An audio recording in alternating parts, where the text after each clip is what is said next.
Hai, assalamualaikum warahmatullahi wabarakatuh. Apa kabar mams, bunda, kakak, adik, dan semuanya? Semoga semuanya senantiasa dalam lindungan Allah Subhanahu wa Ta'ala.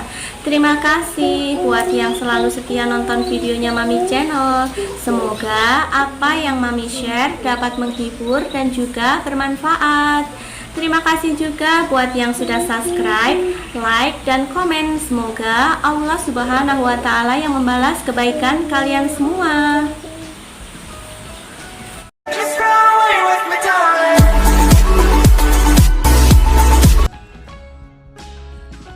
Apa kabar mams dan teman-teman semuanya? Semoga semuanya baik-baik saja ya. Dan alhamdulillah kabar mami juga baik-baik saja dan sehat. Di kesempatan kali ini, Mami kembali lagi share video. Dan kali ini Mami berkesempatan menjawab pertanyaan dari DM Instagram. Dan untuk menjaga privasi di sini, Mami kasih nama dengan Bunda R saja ya, Mam. Dan di sini Bunda R itu memiliki satu orang anak yang usianya itu sekitar 4 tahunan.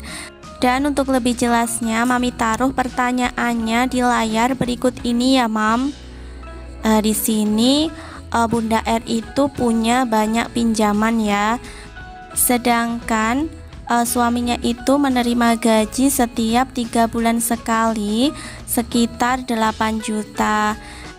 Nah, kalau dihitung gaji per bulannya itu sekitar 2.650.000. Dan selanjutnya di sini Mami akan tuliskan pengeluaran pastinya per bulan.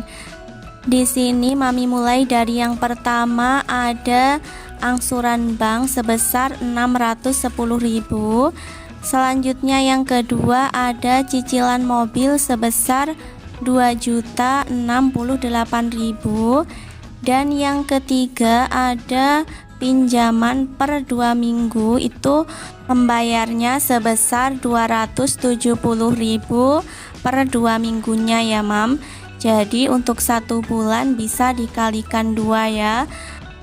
Dan selanjutnya yang keempat, di sini ada cicilan motor juga sebesar 819.000 per bulannya ya, Mam. Dan yang kelima ada kredit handphone. Di sini mereknya itu Vivo. Kredit handphone yang pertama sebesar 288.000. Dan kredit handphone yang kedua sama juga mereknya itu Vivo, cuma di sini kayaknya lain tipe gitu ya, Mam. Dan selanjutnya masih ada lagi kredit handphone yang ketiga. Merek handphonenya Oppo Reno 4F. Bayarnya sebesar 3.200.000. Dan selanjutnya ada arisan sebesar 215.000 per bulannya. Yang terakhir ada pinjam uang ke kakek sebesar 3 juta. Nah, di sini Mami total untuk semua pengeluaran di atas ya, Mam. Dan total kewajiban di atas ada 10.770.000. Sedangkan gaji yang diterima per bulannya itu sebesar 2.650.000. Dan kewajibannya itu lebih besar daripada gaji. Nah, di sini untuk solusinya Mami kasih saran saja ya, Mam. Jadi di sini harus bisa membedakan ya, mana keinginan dan juga mana kebutuhan. Nah, di sini Mami kasih contoh untuk hutang keinginan ya. Jadi kalau hutang keinginan itu lebih ke gaya hidup ya. Nah, di sini Mami tuliskan untuk contohnya itu seperti apa saja. Jadi seperti tadi ya, Mam, ada cicilan ataupun hutang untuk membeli gadget baru. Terus juga misalnya hutang untuk kredit kendaraan.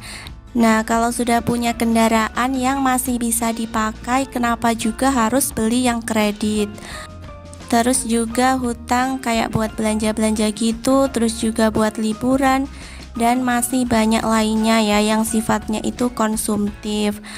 Dan selanjutnya di sini Mami kasih contoh juga untuk hutang yang sifatnya itu kebutuhan, seperti saat sedang sakit dan butuh banyak biaya, sedangkan keuangannya tidak cukup, nah bisa cari pinjaman dulu. Atau bisa juga saat kecelakaan, kena musibah, pokoknya kondisi yang benar-benar mendesak dan harus segera dipenuhi. Nah, di sini Mami tuliskan juga ya, bagaimana sih caranya untuk melepaskan diri dari hutang gitu ya. Nah, di sini yang pertama itu yang harus dilakukan adalah sadar diri terlebih dahulu gitu ya.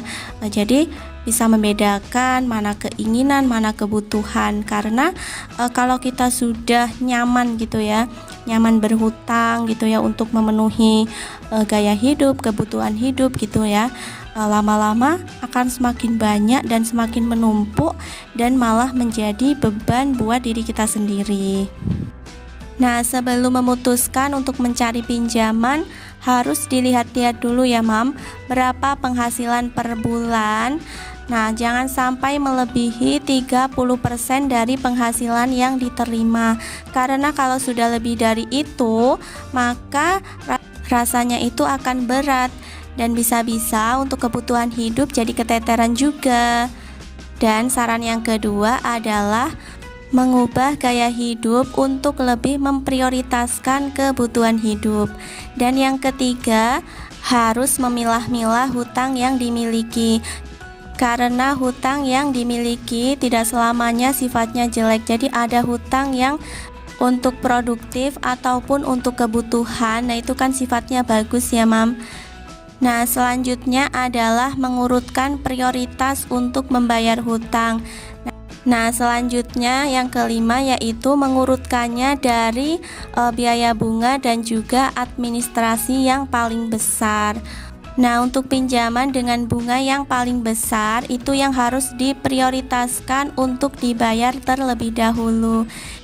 Dan yang keenam, kalau memang dirasa tidak mampu untuk membayar hutang, nah itu bisa konsultasi pada lembaga keuangan terkait ya, tempat meminjam tadi.